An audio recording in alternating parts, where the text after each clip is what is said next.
there. I'm working on finishing the edge, and this is going to be for a bag. You could do this on a rug as well. These are the bags that I'm making, and so I'm doing a Damascus, and then I am threading the warp back through the channel that the warp and the weft makes. So in this video, I'm just going to talk about the Damascus Edge, and you can find all kinds of information about making a Damascus Edge online. There's lots of different versions. I'm just doing a real simple one. I have Peter Collinwood's book of rug weaving. This has so much information, and you can find a used copy online, but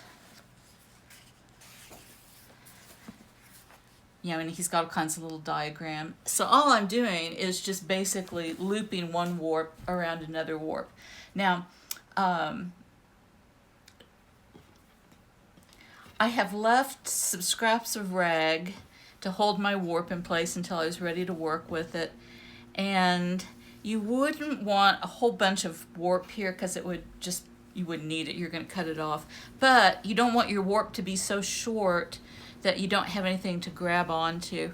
And this might be just a tiny bit longer than I would like. I don't know. I think that's about maybe 4 inches, something like that. And I start at the right for the Damascus. And this is going to be the inside of my bag. So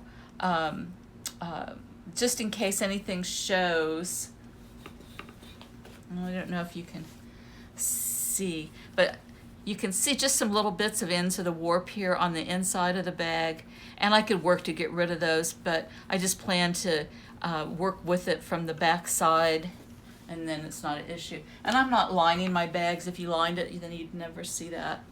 So all the Damascus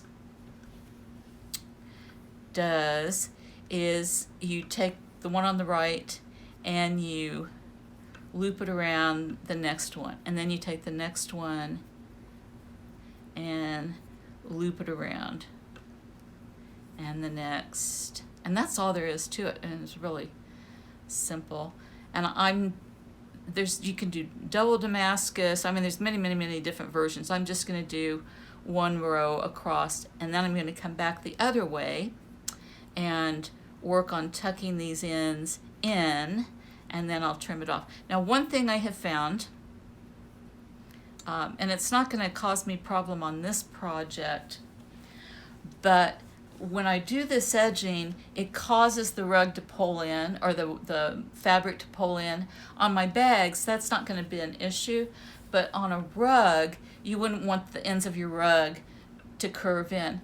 Now, I think the reason that this is happening is that I have such a fat warp, and it's so packed in that when I weave it back in, it all tightens up. So I'm going to try 2 different things I could try, and I should probably just try one thing at a time. But using a thinner warp, so I have a little more space, or spacing out the warp a little bit more. If I continue to use this warp, spacing it out in the reed a little bit more. Now, one suggestion I have seen also for a tightly woven rug or a piece of fabric is that the last inch or so you weave more loosely so that it's easy to work that end back in. So a couple of different possibilities here. So I'm just going to continue doing this all the way across, and then I'll make another video to show you how I weave my ends back in.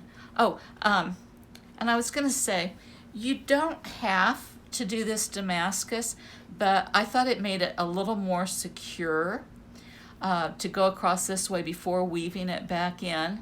And it does give kind of a little bit of a decorative edge. Now, of course, it's going to be the color of your warp. So this is kind of a natural colored wool here, and so you can see it. So it might be nicer if it was a different color of warp, but that's what I have. Okay, so that's all I have for the beginning of finishing this edge. Next video, I'll show you how I weave it back through. And then I'm going to do a video on how I construct the bag.